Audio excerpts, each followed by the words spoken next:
परसों मेरे सामने एक 30 साल लड़की का वाकया आया। परसों नहीं, वाकया तो 2-3 महीने पुराना है। 30 साल की लड़की, 3 बच्चियां उसकी, शौहर को हार्ट अटैक हुआ, मर गया। अब आप बताओ यार, 30 साल की लड़की की तो अपनी शादी की उम्र है, किस कदर टेंशन है ना उसको, किस कदर टेंशन में होगी। वो अपना नहीं सोच रही, वो अपनी 3 बच्चियों का सोच रही है, इनका क्या बनेगा। अब क्या हो रहा है कि लोग बता रहे हैं कि जी उसके रिश्तेदार उसको ज़कात दे रहे हैं रमजान में। मैंने कहा इन बेगैरतों, माजरत के साथ थोड़ा मैं गुस्सा हो रहा हूं, इन बेगैरतों को बोलो कि उसकी शादी का इंतजाम करो, ज़कातों पे नहीं टुकड़ों पे पालो। कब तक पलेगी ज़कातों के टुकड़ों पे यार, कोई इंसानों वाला काम करो तुम। उसके रिश्तेदार क्यों नहीं कर लेते उससे दूसरी शादी भाई, उसके देवर क्यों नहीं कर लेते, उसके चच्चे ताए क्यों नहीं कर लेते, जो शोहर के हैं चच्चे ताए वगैरह, ये कजन है, वो क्यों नहीं कर लेते। ये 3 बेटियों को अजनबी पालेगा ये अच्छा है, या उसी के चच्चा ताए पाले वो अच्छा है। नहीं आ रही मेरा ख्याल है बात समझ में। ये जो मैं इतना पागल हो जाता हूं ना 2-2 शादियों पे, मेरा दिमाग नहीं खराब है। आप सोसाइटी में जाके अजाब तो देखो, उसमें क्या गुजर रही होगी लड़की। ऐसी बेशुमार है हमारे इल्म में, 20 साल में बेवा हो गई, 22 साल में बेवा हो गई, बर्बाद हो गई जिंदगियां उनकी। वो कह रहे हैं हम अपने आप को पालें, अपने बच्चों को पालें, और सोसाइटी क्या कर रही है, वो देवर का मखत ले जाके ज़कात दे रहा है उसको। अबे तू अपनी भाभी से शादी कर ले, अपने यतीम भतीजों को पाल ले यार तू। नहीं जी, बीवी से डर रहा है, बीवी को बाप बना लिया यार तुम लोगों ने, उससे नहीं डर रहे तुम खुदा के अजाब से। मैं उससे कह रहा हूं देवर से, तू अपनी भाभी से शादी कर ले, कह रहा है मेरी बीवी मारेगी। मैंने कहा छोड़ दे उस अजाब को यार, छोड़ दे, जो रखे, जो तेरा साथ दे ठीक है, नहीं तो दफा करो यार, उसको लानत भेजो। जब तक ऐसे ढीठ नहीं बनोगे ना, सोसाइटी तब्दील बोलो नहीं होगी। मैं अगर आपके सामने लिस्टें पेश करना शुरू कर दूं ना उन लड़कियों की जो जवानी में तलाक हुई है, बेवा हुई, जो जिनाकार बनी है, वो अपनी बच्चियों को बेचने पर मजबूर हुई हैं, तो तुम खून के आंसू रोगे यहां बैठ के। एक औरत का ख्याल किया जा रहा है, मेरी वाइफ नाराज हो जाएगी, सोसाइटी जाए भाड़ में, भले तबाह हो जाए, जिना फैले सोसाइटी में। तो मुझे मैं ऐसे लोगों को जानता हूं। 90 की बात है, 90। अब मैं पूरी डिटेल नहीं बताऊंगा, वो समझ जाएंगे मेरे बारे में बात हो रही है। 90s के शुरू में केस मेरे पास आया, 2 जवान लड़कों की शादी हुई। एक की उम्र मेरा ख्याल है 20 साल होगी, एक की उम्र 21 साल। उनको लव मैरिज हुई, दोनों भाइयों की लव मैरिज हुई। लड़की की उम्र मेरा ख्याल है 17-18 साल की थी, और दोनों की ना, दोनों भाइयों को कहीं लव हुआ, तो अब्बा के 2 ही बेटे थे, उन्होंने दोनों की कर दी शादी। बड़ी अच्छी जिंदगी, दोनों भाई एक घर में रह रहे, उनकी बीवियां भी एक घर में। अब क्या हुआ है कि जी एक को कैंसर हो गया, वो मर गया। 3-4 साल के बाद ना 3-4 बेटियां हो गई, और बेटियां भी बेटे की लालच में होती हैं, वरना इतनी बेटियां आजकल कोई पैदा नहीं करता। वो 3 बेटियां हो गई लगातार, कि अब अगले साल लड़का आ जाए। वो हो गई 3 बेटियां लगातार हो गई, और लड़के की हो गई कैंसर से डेथ। 1990 से लेके ना आज तक वो लड़की ऐसे ही बैठी हुई है। उसकी उम्र कितनी थी जब वो बेवा हुई है? 20 या 21 साल। समझ रहे हो, इंतहाई खूबसूरत लड़की, 20-21 साल की। 3 अब क्या हो रहा है कि वो बेटियां पाले या वो अपने आप को पाले। सोसाइटी को उस पर तरस, बोलते क्यों नहीं भाई? नहीं यार, लोग जा रहे हैं ताजियत के लिए, अयादत के, ताजियत के लिए, बेवा हो गई, कुछ लिफाफा दे के आओ। मैं उस वक्त, मैं बच्चा था उस वक्त, मैं कह रहा था इन बेगैरतों को बोलो उस देवर से इसकी शादी करा दें जो उसी घर में रहता है। बताओ इसकी कहीं अजनबी जगह पे होगी तो सौतेली बेटियों पे कैसे इतमाद किया जाएगा? कैसे मर्दों की हवस की निगाहें आज इस जमाने में, फोश फिल्में सारी रात बैठ के देख रहे होते हैं, तो इन पे एतमाद करोगे? जवान सौतेली बेटी इसके हवाले की जाए सौतेले बाप के।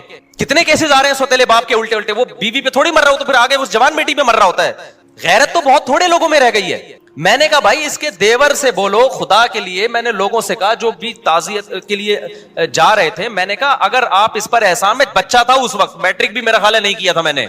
मैं लोगों से कह रहा था कि यार ये जो 2 भाई एक घर में रहते, तीसरा कोई भाई भी नहीं है, तो वहीं रह रही है ना, पहले से ज्वाइंट फैमिली में रह रही है, तो वो इससे भी कर ले। एक बीवी तो पहले से है, अब अपने भाई की बेवा से कर ले, बच्चियां पल जाएंगी, बच्चियों को एक नया बाप मिल जाएगा। ना ना ना ना, मौत है ये लफ्ज जबान से। उसकी पहली बीवी पे तरस आ रहा है, हाय बेचारी पे सोकन आ जाएगी। अबे मैंने कहा उस बेचारी पे सोकन से तुम्हें खतरा हो रहा है, वो थोड़े दिन में भूल जाएगी सोकन। हर गम थोड़े दिन चलता है, उसकी सारी जरूरतें पूरी हो रही हैं, उसको नान नफका भी मिल रहा है, उसके बच्चों का बाप भी है, उसको घर भी मिला हुआ है, सब कुछ है। एक शिरकत हो जाएगी थोड़ी सी यार, मुसाफिर खाना है, दुनिया बर्दाश्त कर लो। ना ना ना ना ना, ज़कातें और ये टोपी ड्रामे लगा के रखे हुए, सदके खैरात, और जो करने का काम है वो कर नहीं रहे। सारी जिंदगी अब तक बैठी हुई है वो ऐसे। नहीं आ रही मेरा ख्याल है बात समझ में?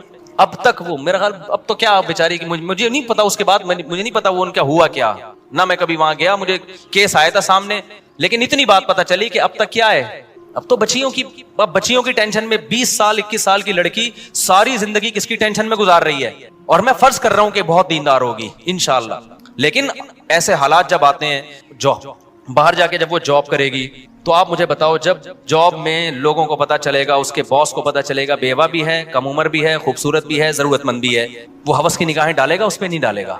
आप क्या समझते हैं वो अपनी बहन समझ के उसको उसके साथ डीलिंग करेगा? वो बहन समझेगा उसको? कितनी जरूरतमंद खवातीन है, लड़कियां हैं जिन्होंने जॉब की है, आपके सामने अपने दिल का राज थोड़ी आके बताएंगी। वो तो हमें आगे बताती है कि हमारा बॉस हमारे साथ कर क्या रहा है। कहती है हम अपने बाप को नहीं बता सकते क्योंकि अब्बा जॉब से हटवा लेगा हमें। रेप हो रहे हैं उनकी इज्जतों से खेला जा रहा है। फिर बास तो ऐसे होते हैं कि उनको भी चस्का लग जाता है गुनाह का, यार ये पैसा कमाने का आसान रास्ता है। तो इसलिए भाई सोसाइटी पे तरस खाओ। हम कोई बेवकूफ नहीं है जो 4-4 शादियों की बात करते हैं। हमारा कोई दिमाग खराब नहीं हो गया। आपकी 4 शादियों से हमें कोई फायदा नहीं है, लेकिन अगर इसको रिवाज नहीं डाला, खुदा की कसम नस्लें तुम्हारी भुगतेंगी और तुम्हारी नस्लें बर्बाद हो जाएंगी इस तरह से। किसी की बातों में ना हो। इब्राहिम अलैहिस्सलाम खड़े हुए ना कौम के खिलाफ, उन्होंने कहा मैं इन पत्थरों को नहीं पूछ सकता, भाई मैं खुदा को मानता हूं, लेकिन खुदा की कसम हम भी पत्थरों को ही पूज रहे हैं। एक पत्थर हाथ से बना हुआ होता है, एक पत्थर है कल्चर का पत्थर, कल्चर का बुत। हम खुदा को छोड़ के उस कल्चर के बुत को की इबादत कर रहे हैं। कल्चर को उठा के फेंक दो। हमें अल्लाह ने इस्लाम दिया है। देखो यूरोप में जब तबाही आई है ना, पहली जंग अजीम, दूसरी जंग अजीम में मर्द मर गए थे उनके, औरतें बहुत मर्द मार्केट से क्या हो गए, शॉर्ट। उनके पास कोई हल नहीं था इसका, तो उन्होंने औरतों को जिना पे लगा दिया। हमारे पास तो हल है भाई, हमारे पास, उनके पास तो हल नहीं था ना। वो किससे पूछते? पादरियों ने कहा एक से ज्यादा शादी हो नहीं सकती। हालांकि तौरात इंजील में ऐसा नहीं था। तौरात इंजील में तो ये 4 से भी ज्यादा हो सकती थी, लेकिन उन्होंने तहरीफ शुदा दीन कल्चर को फॉलो किया। पूरी सोसाइटी का बेड़ा गर्क हो गया। अब वो चाहते हैं कि हमारा मैरिज सिस्टम बहाल हो जाए। अब नहीं हो सकता बहाल। हमें तो यार अल्लाह ने इस्लाम दिया है। आप अगर दूसरी कर रहे हो, बेवा को सहारा दे रहे हो, तलाक याफ्ता को सहारा दे रहे हो, कोई रोकता है कि हमारे सोसाइटी इजाजत देती है? आप बोलो सोसाइटी का ही तेल लेने यार। खुदा है, मैं कलमा पढ़ता हूं, मुझे खुदा ने इजाजत दी है, किसी में दम है तो रोक के दिखाए। तो ऐसे वाकयात में रो रहा हूं। उन लड़कियों की ऑडियो आ रही है, रो रही है, चीखो पुकार, जिंदगी बर्बाद हो गई, कोई पूछने वाला नहीं है। तो आप देखो कोई वाकई नहीं है। अब ऐसा नहीं हो सकता कि ऐसी लड़की जो 30 साल में बेवा हुई, उसकी 3 बच्चियां भी हैं, कल मेरे पास कोई बंदा आ जाए मेरी शादी करा दो, मैं उठा के उसके हवाले कर दूं। आगे क्या होगा भाई उसकी बेटियों का? ऐसी लड़कियों के लिए सबसे पहला जो उनके लिए जो ऑप्शन होता है ना, वो उनके रिश्तेदारों का होता है, देवर का होता है, जेठ का होता है। सबसे पहला ऑप्शन ये होता है कि वो सहारा दें इनको। वो नहीं दे सकते, उनके कजन दें, अपने खानदान में रहे, ताकि बच्चे अपने खानदान से बाहर ना जाएं। लेकिन अब देखना, ये सारे बड़ी बड़ी दाढ़ियां भी हैं और तहज्जुद के निशानात भी हैं माथों के ऊपर, हर साल हज उम्रे भी हैं। किसी बेगैरत को ख्याल आ गया ना कि इसकी दूसरी शादी करा दो इसके खानदान में, तो आप मुझे आके बता देना, मैं उसको अवार्ड दूंगा। किसी बेगैरत को ये ख्याल नहीं आएगा। वो ज़कातें देगा लिफाफे डाल डाल के ना, कि चलो जी मेरी ज़कात 2500 रुपए बनती थी, अब मैं इस बेवा को ज़कात देके एक बहुत बड़ा तीर मारूंगा मैं। वो क्या होगा यार 2500? फिर उसको ज़कात, उसको तो मोहब्बत भी चाहिए, शौहर की मोहब्बत तो हर औरत को चाहिए, उसके औलाद को सहारा चाहिए। यतीमों की तरह पालेंगे, इसका बाप नहीं है यार। तुम खुद अपने बच्चों के बारे में सोचो यार, बाप की वजह से बच्चों को कितनी इज्जत मिलती है। कभी तसव्वुर किया आपने? आप थोड़ी देर के लिए फर्ज करो मैं मर जाऊं और मेरे बच्चों को ज़कातें लाके लोग दे रहे हो, किस कदर इंसान के रोंगटे खड़े हो जाते हैं ना। उसको बाप चाहिए होता है ऐसी बच्चियों को, और वो बाप जो बाप का भाई है, बाप का कजन है, वो बाप का किरदार अदा कर सकता है।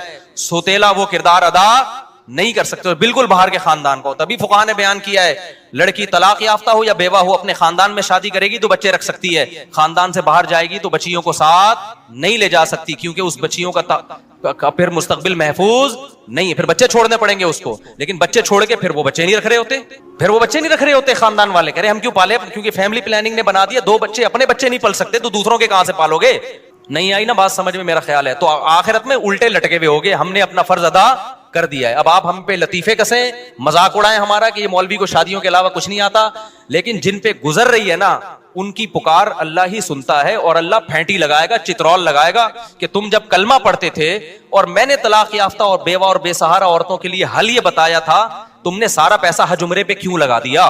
तुम ज़कातों पे कोई फोकस तुमने क्यों किया? जो असल सहाबा में तो हमें नहीं मिलता, कोई बेवा होती और चंदे हो रहे हैं उसके लिए। सहाबा में ऐसा हुआ, एक सहाबी की 4 बीवियां एक टाइम पे बेवा हुई हैं, 4 बीवियां एक टाइम पे बेवा हुई हैं, और चारों की फौरन शादी हो गई है, क्योंकि सब ज्यादा शादियां करते थे तो रिश्तों की कमी नहीं थी। हजरत जाफर तैयार जवान थे, जब शहीद हुए ना, लोग मुझे ये भी कहते हैं कि लोग 4 शादियां करेंगे, मर गए तो 4 औरतों को बेवा बना के चले जाएंगे। ओ भाई 4 औरतों को बेवा बना के चले जाएंगे, लेकिन 4 शादियां फिर अगर उनकी शादी नहीं होगी ना, इसलिए नहीं कि इसने 4 की थी, इसलिए कि बाकी नहीं कर रहे। नहीं आई मेरा ख्याल बात समझ?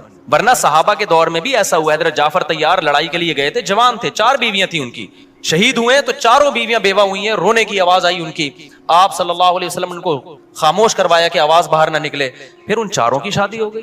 और ऐसे नहीं हुई है कि नबी ने उनके लिए रिश्ते तलाश किए हो, इश्तिहार, उस जमाने में तो कोई इश्तिहार का रिवाज नहीं था, या अनाउंसमेंट की हो। इतने रिश्ते आए हैं कि उन्होंने सेलेक्ट किया है। उनमें एक थी हजरत अस्मा, जब उनके लिए हजरत अबू बकर ने अलग पैगाम भेजा, हजरत अली ने अलग पैगाम भेजा, और भी सहाबा ने भेजा, उन्होंने सेलेक्ट किया मैंने किससे करनी है। हालांकि हजरत अबू बकर तो पहले से मैरिड थे, किसी ने नहीं कहा कि आप तो शादीशुदा हैं, आप क्यों पैगाम भेज रहे हैं। उन्होंने कहा नबी ने एक वक्त में 9 रख सकते हैं, तो हमने 4 रख लिया, तो क्या हो गया भाई।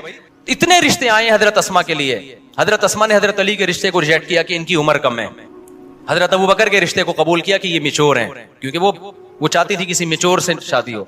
हजरत अबू बकर का निकाह हो गया उनसे, जिंदगी बड़ी अच्छी। पहले हजरत अबू बकर के निकाह में पहले से भी बीवी मौजूद थी, एक और हो गई। जब हजरत अबू बकर का इंतकाल हुआ तो फिर हजरत अली ने दोबारा पैगाम भेज दिया। उस वक्त हजरत फातिमा का शायद इंतकाल हो चुका था, मेरा ख्याल है। हजरत अली ने दोबारा पैगाम भेजा तो उन्होंने कबूल कर लिया, क्योंकि अब हजरत अली भी क्या हो गए थे, दोबारा भी शादी हो रही है, 2-2 3-3 दफा बेवा होकर शादी हो रही है। हजरत खदीजा की जो 40 साल में शादी हुई है और नबी 25 साल के थे, तो आप क्या समझते हैं हजरत खदीजा को रिश्ते नहीं मिल रहे थे।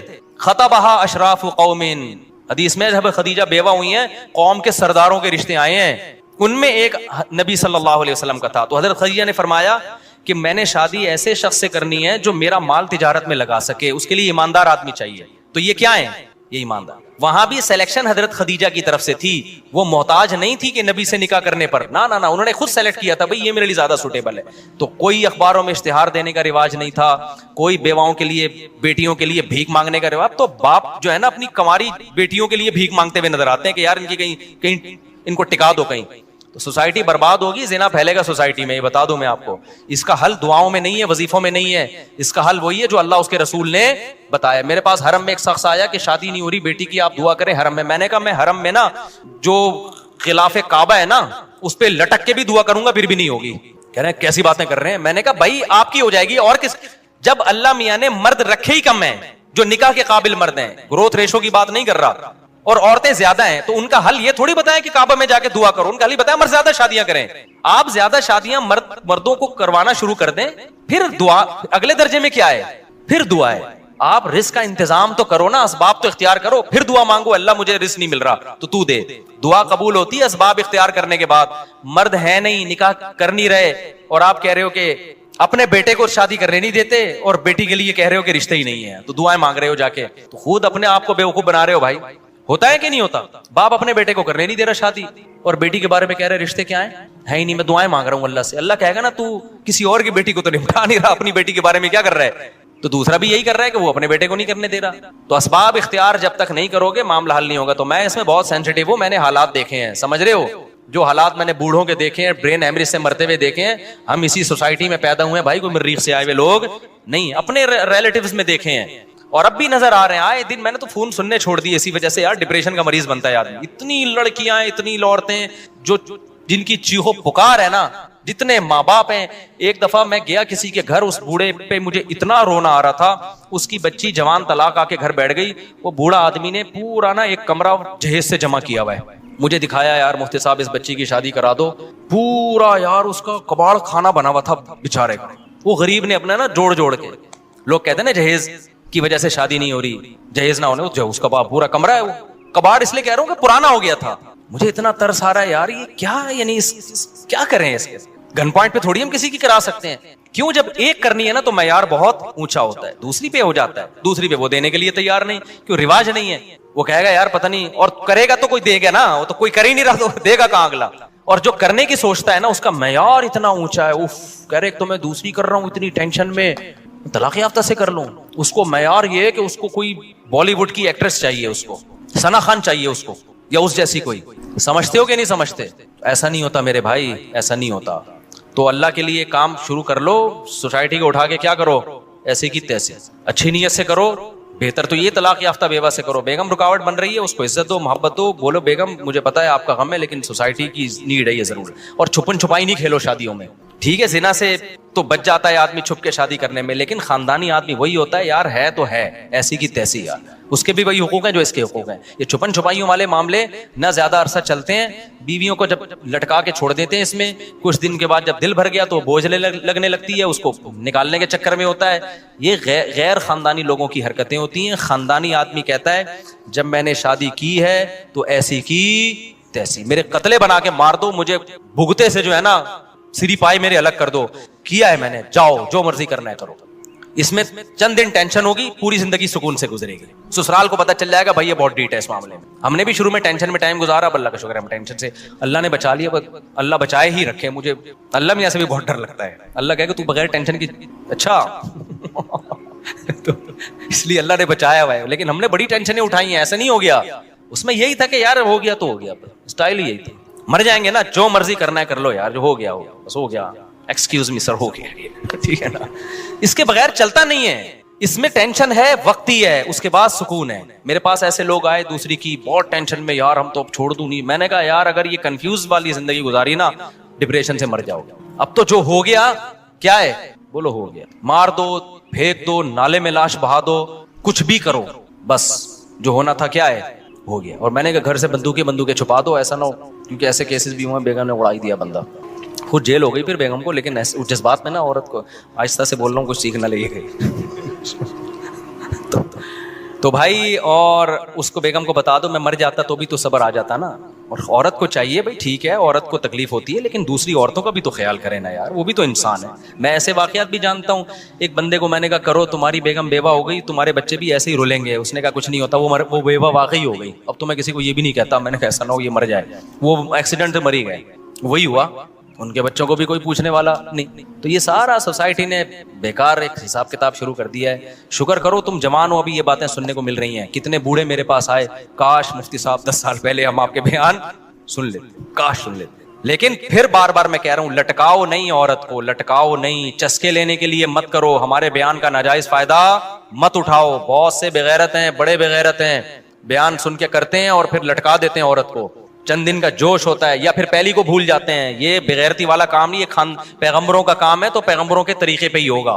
हमारे नबी ने जैसे किया है तो पैगंबरों वाले तरीके पे ही करो। बड़ा अच्छा लगता है जब कोई आता है कहता है मैं शादी कर रहा हूं और मैं बता दूंगा। और मैंने कहा फिर जब पिटेगा तो क्या हुआ, कह रहा है कोई बात नहीं यार मुझसे। और फिर अल्लाह का शुक्र है वो पहली को घुमाने लेके जा रहे होते हैं। मुझे अच्छा लगता है कि यार इसको पता है पहली को तकलीफ हुई है, तो अब थोड़ा सा उसको टाइम देना है। तो उसकी तलाफी भी तमीज से कर रहे होते हैं, उसको घुमा रहे हैं, फिरा रहे हैं, उसको ज्यादा इज्जत दे रहे हैं। तो तमीज से करोगे, इसकी बरकतें तुम दुनिया में अपनी आंखों से देखोगे।